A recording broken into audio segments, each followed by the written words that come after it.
Hello students, അപ്പോൾ നമ്മൾ ഇന്ന് കാണാൻ പോകുന്നത് സ്ക്വയർ ആണ് മെത്തേഡാണ്. അത് 50 ബേസിൽ സ്ക്വയർ കാണാനുള്ള ഒരു മെത്തേഡാണ് പറയാൻ പോകുന്നത്. അതായത് 50ക്ക് താഴെ നമ്പറിനെ 50യുടെ ബേസിൽ എങ്ങനെ സ്ക്വയർ കാണാം. സിമ്പിൾ മെത്തേഡാണ്. നോക്കി ഒരു സിമ്പിൾ എക്സാമ്പിൾ ഒന്നുമാണ്. നമുക്ക് ആദ്യം ഒരു 46 എടുക്കാം.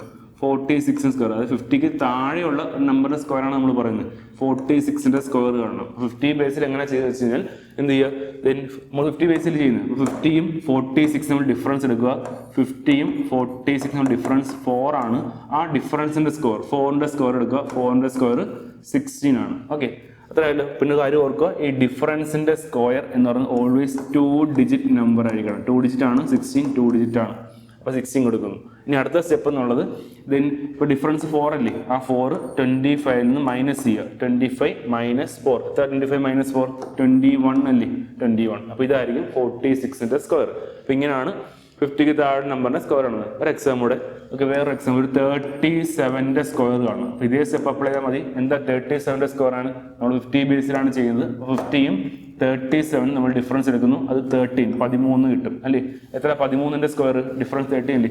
ആ 13ന്റെ സ്ക്വയർ ഈക്വൽ ടു നമുക്ക് 169 കിട്ടും. ദെൻ 160 നമ്മളൊരു കാര്യം പറഞ്ഞു, ആ ഡിഫറൻസ് സ്ക്വയർ 2 ഡിജിറ്റ് ആയിരിക്കണം. സി 169ലെ നമുക്ക് 2 ഡിജിറ്റ് ആക്കാൻ 69 എഴുതി വെക്കുന്നു. ബാക്കി 1 നമ്മൾ റിമൈൻഡർ ആയിട്ട് മാറ്റി വെക്കുന്നു. ഓക്കെ, 69 എഴുതി, ഈ 69 എഴുതി, ബാക്കിയുള്ള 1 റിമൈൻഡർ ആയിട്ട് മാറ്റി വെച്ചു. എന്നിട്ട് അടുത്ത സ്റ്റെപ്പ്, ആ ഡിഫറൻസ് ആയ 30യിലെ ഡിഫറൻസ് അത് 25 നിന്ന് മൈനസ് ചെയ്യാം. 25 മൈനസ് 13 12 അല്ലേ. ആ 12ന്റെ കൂടെ റിമൈൻഡർ ആയ 1 ഇല്ലേ, നമ്മൾ ആഡ് ചെയ്യുമ്പോൾ എത്ര കിട്ടും, റിമൈൻഡർ 1 ആണ്. ഈ 1 ആഡ് ചെയ്യുമ്പോൾ 13 കിട്ടും. ആ 13 എഴുതുക. 1369, ഇതായിരിക്കും 37ന്റെ സ്കോർ. ഇതുപോലെ ഈ ഒരു മെത്തേഡ് ഉപയോഗിച്ച് നമുക്ക് 50ക്ക് താഴെയുള്ള ഏത് നമ്പറിന്റെ സ്കോറും കണ്ടുപിടിക്കാൻ പറ്റും.